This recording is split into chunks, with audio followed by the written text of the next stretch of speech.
Welcome back to another A-Push review. This time it's still Unit 2, the aftermath of the Revolution, and we'll be looking at the formation of the early American Republic, the first few years.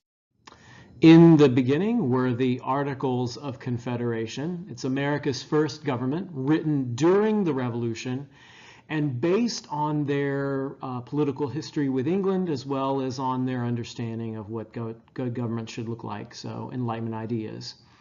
The core of the Articles of Confederation was a weak national government. So great was the fear of British tyranny that the AOC made it impossible for the central government to essentially have any authority over the states. A good example of that is it has no power to tax, no power to regulate commerce among the states. To preserve the power of those states, each state had one vote regardless of its size, so Rhode Island was just as powerful as Virginia was. There was no executive or judicial branch, and essentially the president of the Congress at the time was a corresponding secretary of sorts. So there's no real authority at the central level to do anything that would threaten the autonomy of the states. This is a very states' rights government. There is one positive development under the AOC, and that would be the Northwest Ordinance, coming in a series of laws designed to regulate the settlement and sale of Ohio, Indiana, Illinois, and the lands above.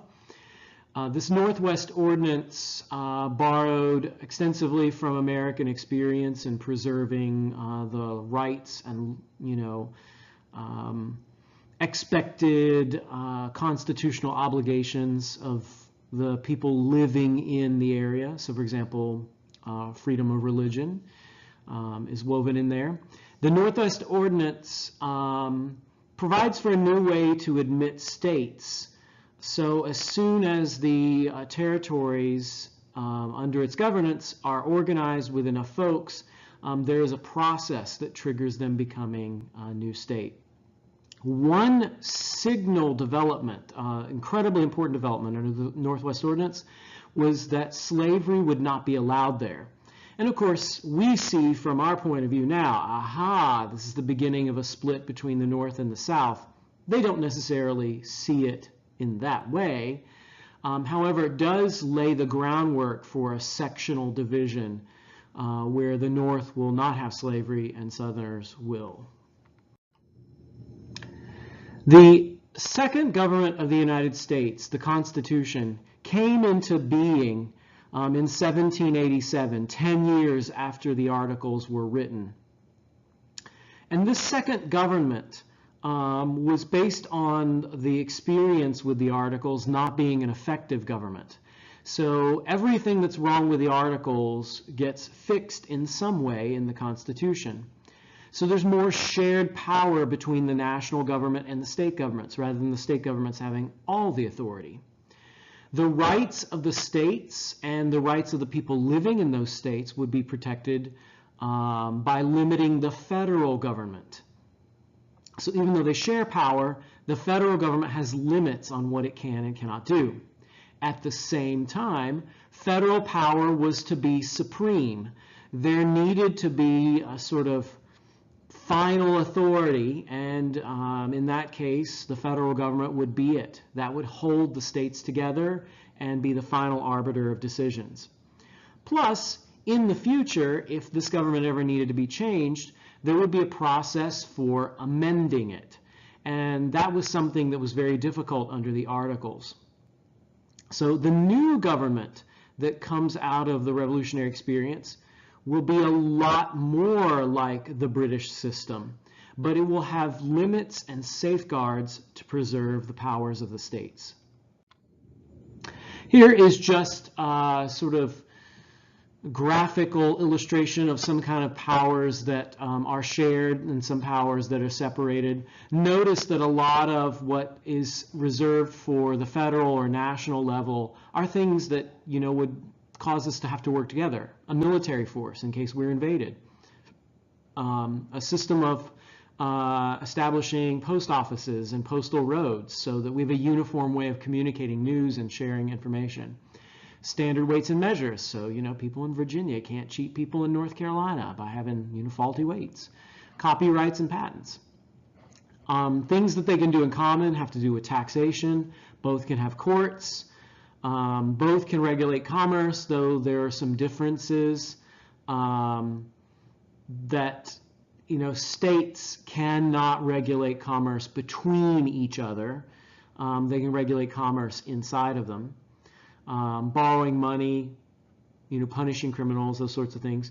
States have a lot of exclusive powers. So if you've ever wondered why education is different in every state, why marriage rules might be different in every state, that's because states control those.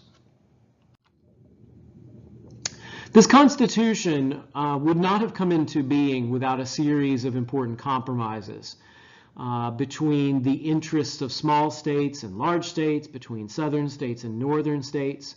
And so these compromises are key for understanding the government that is created. The Great Compromise is the one that is probably the most important. It balances the issue of large and small states having a voice in government. Larger states with larger populations would have more of a voice if you made representation in government based on population. And then small states might feel cheated, that they're no less important, but they just happen to have a smaller amount of land and smaller number of people. So this problem is solved by splitting representation. Small states feel good in that they have equal representation in the Senate, and the large states get a benefit in the House of Representatives. So membership there is based on population, and both of their interests then can be attended to. Compromise between the North and the South would be the 3/5 compromise, in which Southerners felt like they would be outvoted in the early government if we only counted white people. And so they pressured the Northern delegates to accept the counting of 3 out of every 5 slaves for representation. Please note, this is really important, and generations of U.S. history students get this wrong. Slaves are not getting the right to vote in Congress. So there is nothing in this that allows slaves to vote. They're simply being counted so the South has a bigger population and therefore more representation. Some of the other principles that you can see in this new government. Because there is going to be a much more powerful central government, one that might be like the British one that we revolted against. This new government will have 3 branches. They're all equal to each other. They have different jobs and different ways of responding to each other's jobs. So this is known as the principle of separation of powers. Each branch does something important. Legislative makes laws, executive enforces them, and judicial interprets them. And then they have checks and balances among them so that no one branch can become more powerful than any of the others. Though that can change a little bit over time, as we're going to see with the judicial branch. Once the Constitution was written, there was a fight to determine whether it would go into effect or not. That fight happened at the state level, where states were organizing conventions where they would vote on the adoption of a new constitution. And in those states, 2 groups fought over the ratification of this constitution, with Federalists who approved of it arguing that the federal government would be strong but limited, and it would solve the problems of the Articles of Confederation. Anti-Federalists argued that the Constitution would be too strong and it would harm the rights of the states. And the Anti-Federalists were determined that in order to protect the rights of the people within the states, that there would be a Bill of Rights added to the Constitution. They wanted to make sure that the rights of American people would not be destroyed by an all-powerful federal government. So they're going to get that Bill of Rights, the first 10 amendments to the Constitution, in 1791, which is after the Constitution actually goes into effect in 1789. This Bill of Rights was incredibly important. You'll study more on this next year in government. Some of the rights are key ones that we fight over in American history, even up until today. What does it mean to have freedom of religion? What does it mean to have freedom of speech? What does freedom of press actually look like? What can the newspapers actually do? Freedoms about privacy, unreasonable searches and seizures. What does that look like? What makes a search unreasonable? And then there's a set of amendments that have to do with rights of trial by jury, no cruel and unusual punishments, making sure that if your property is taken, it is not taken in an arbitrary and capricious way, that there is a process, a due process given to you. You'll note that many of these Bill of Rights ideas do originate in the tradition of, the American Revolution, as well as British history in general. So some of these are rights that you can trace all the way back to the Magna Carta, and have been handed down over the years to British citizens and then to eventually Americans. So many of these rights respond to issues that are historical in nature, but also to the immediate experience of the American Revolution. One of the early changes that's going to make a profound impact on the nature of the federal government will be the Supreme Court. So at first, the Supreme Court operates through the 1790s, doing its thing, interpreting law, trying to figure out, what the laws mean and are they constitutional or not. And that's going to set up eventually by 1803 a monumental decision about what does it mean to determine if a law is constitutional or unconstitutional. And this power that's going to emerge from this debate will be one of the most important powers of the Supreme Court. Chief Justice at the time is a guy from Virginia, John Marshall, a very long-serving Supreme Court justice with a great deal of influence over the court's history. And in 1803, he and the rest of the court render a decision in Marbury versus Madison that says the Supreme Court may overturn state or federal laws that conflict with the Constitution.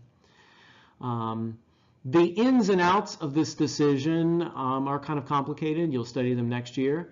But I want you to remember the concept of judicial review, because from here on till yesterday, the Supreme Court will be using this idea of reviewing the laws and striking down those which are considered to be in conflict with the Constitution. And we'll see more about Marshall's court as we get into the rest of Unit 3 and 4. In terms of the review charts for this particular part of the unit, you'll have a chart that compares the Confederation versus the Constitution. It's important to know the weaknesses of the Articles of Confederation. So what its structure looks like and the consequences of that. Know the underlying reasons why it was created, fear British authority. The problems that resulted from it, which will lead to things like Shays' Rebellion, for example, which is not in this review lecture, but it is in one of the review charts. And then know how the Constitution of the United States responds to these issues, how it also uses Enlightenment principles, just like the AOC did, and how it also continues to reflect the legacy of the American Revolution, fear over centralized power, for example. Please pay attention to the Constitution's problems and how interpretation of what the Constitution means is going to help generate political parties by the 1790s.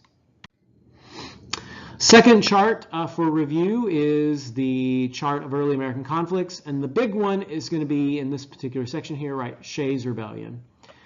Shays is another example of Western people feeling ignored by their central government, but it's a little bit difficult to understand because this happens within Massachusetts.